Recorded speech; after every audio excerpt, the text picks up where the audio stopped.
सपनों के मुकाम। आओ करें हम कुछ काम राष्ट्र शिक्षा नीति के नाम। सम्मानित मंच, प्रबंध नायक मंडल एवं उपस्थित श्रोतागण, मैं रोहानिका वर्मा, राजकीय आदर्श वरिष्ठ माध्यमिक पाठशाला आने की छात्रा, इस राज्य स्तरीय स्कूली भाषण प्रतियोगिता में जिला कुल्लू का प्रतिनिधित्व करते हुए राष्ट्र शिक्षा नीति एवं स्कूली शिक्षा विषय पर अपना उद्गार व्यक्त करना चाहती हूँ।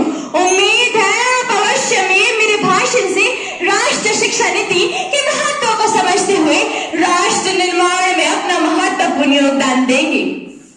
अपने उद्बोधन का आरंभ मैं करती हूँ नमन से। सर्वप्रथम मेरा नमन उन महान अंतरिक्ष वैज्ञानिक के कस्तूरी रंगन जी को, जिन्होंने राष्ट्र शिक्षा नीति की परिकल्पना को मूर्त रूप प्रदान किया, जिसके परिणाम स्वरूप 29 जुलाई 2020 को भारत सरकार इसे लागू करने में समर्थ हो पाई। यह शिक्षा नीति हमारे देश की तीसरी शिक्षा नीति और 21वीं शताब्दी में लागू की जाने वाली पहली शिक्षा नीति है। सर्वप्रथम 1968 में और दूसरी बार 1986 में शिक्षा नीति लागू की गई थी। पूर्व में लागू की गई शिक्षा नीति में रह गई कमियों की पूर्ति तथा बदलते समय के साथ शिक्षा के क्षेत्र में परिवर्तन की मांग के अनुरूप इस शिक्षा नीति का निर्माण किया गया है।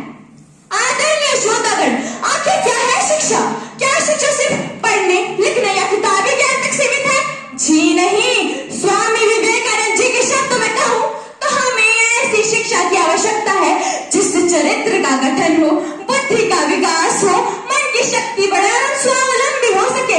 परंतु कितने दुख की बात है कि स्वामी विवेकानंद जी के 140 वर्ष पूर्व कहे गए कथन पर हम आज भी खड़े नहीं उतर पाए हैं।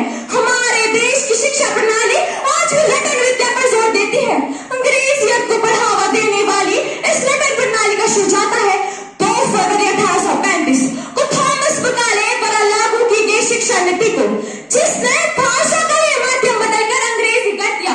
इसका उद्देश्य स्पष्ट था, भारत के उच्च वर्ग और मध्य वर्ग के ऐसे हिस्से को शिक्षित करना जो खून और रंग से तो भारतीय हो, परंतु विचारों और नैतिकता से ब्रिटिश। वरना मेरे देश की संस्कृति, मेरे देश का इतिहास तो ऐसा रहा है कि मैं आज भी गर्व से कह सकती हूँ कि यूनान, मिस्र, रोम, जी हाँ यूनान, मिस्र, रोम सब मिट गए जहां से, पर अभी भी बाकी है नामा निशा हमारा। कुछ बात तो है, कुछ बात तो है कि हस्ती मिटती नहीं, सदियों रहा दुश्मन दारे जहां हमारा। वर्तमान स्वरूप की बात करूं तो शिक्षा क्षेत्र में बदलाव की आहट आरंभ हो चुकी है। यह बदलाव कहीं न कहीं नई शिक्षा नीति की ही देन है। आइए बात करते हैं नई शिक्षा नीति के महत्वपूर्ण बिंदुओं के बारे में। नई शिक्षा नीति 2020 का निर्माण महात्मा गांधी जी और स्वामी विवेकानंद जी के सपनों की कल्पना के अनुरूप है। इसका उद्देश्य स्पष्ट है, मानव की आंतरिक शक्तियों का विकास कर उन्हें परिष्कृत कर सृजनशीलता, कौशल, वैभव एवं ज्ञान को बढ़ावा देते हुए कुशल एवं चरित्रवान नागरिक का निर्माण करना।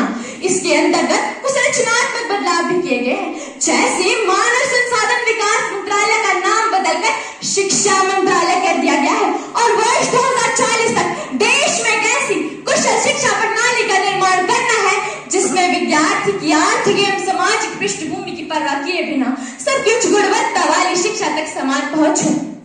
वर्ष 2030 तक ग्रॉस एनरोलमेंट रेशियो का 60% निर्धारित किया गया है। अब 6% बजट शिक्षा पर व्यय किया जाएगा, जो पहले केवल 4% ही था। 12 वर्ष की शिक्षा पद्धति या कहूँ तो 10+2 पैटर्न के स्थान पर 5+3+3+4 का पैटर्न अपनाया जाएगा, जहाँ पर आरंभिक 5 वर्षों की फाउंडेशनल स्टेज प्री प्राइमरी से कक्षा 2 तक होगी, 3 वर्षों की पैरोटी स्टेज 3वीं कक्षा से लेकर 5वीं कक्षा तक होगी, 3 वर्षों की मिडिल स्टेज 6ठी कक्षा से लेकर 8वीं कक्षा तक होगी और 4 वर्षों की सेकेंडरी स्टेज 9वीं कक्षा से लेकर 12वीं कक्षा तक होगी। कक्षा 5वीं तक स्थानीय भाषा और मातृभाषा में अध्ययन पर बल दिया जाएगा। जननी जन्मभूमि स्वर्गादपि गृहस्थी की संकल्पना के अंतर्गत स्कूली तथा उच्च शिक्षा संस्थानों में संस्कृत सहित प्राचीन भारतीय भाषाओं का विकास होगा।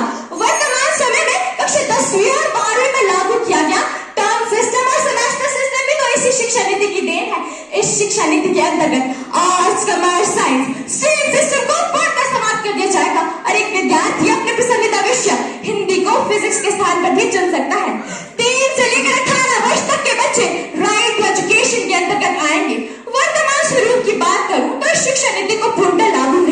गया है। इसके समक्ष कई चुनौतियां हैं, जैसे समवर्ती विषय होने के कारण राज्य का समर्थन एक बड़ी चुनौती बनकर समक्ष है। कुछ ही राज्यों ने भी इसे आंशिक तौर पर लागू किया है। कुशल अध्यापकों का अभाव होना और 6% बजट शिक्षा पर व्यय करने पर भी संशय सा कायम है। परंतु आलोचनाओं और कमियों से ऊपर उठकर बात करें तो कहा जा सकता है कि नई शिक्षा नीति 2020 को यदि सही सोच और दृढ़ संकल्प के साथ लागू किया जाए तो artificial intelligence, 3D data, machine analysis और व्यावसायिक शिक्षा के समावेशन से ऐसे कुशल पेशेवर तैयार होंगे जिससे युवाओं की रोजगार क्षमता में तो वृद्धि होगी ही होगी और आजादी के अमृत महोत्सव काल में वर्ष 2047 तक एक नए एवं श्रेष्ठ भारत का निर्माण हमारे समक्ष होगा। अंत में मैं अपनी वाणी को विराम देती हुई बस इतना ही कहना चाहूंगी, कर्तव्य का बोध कराती, कर्तव्य का बोध कराती अधिकारों का ज्ञान, नई शिक्षा नीति को दे अपना पूरा सम्मान। बुद्धिहीन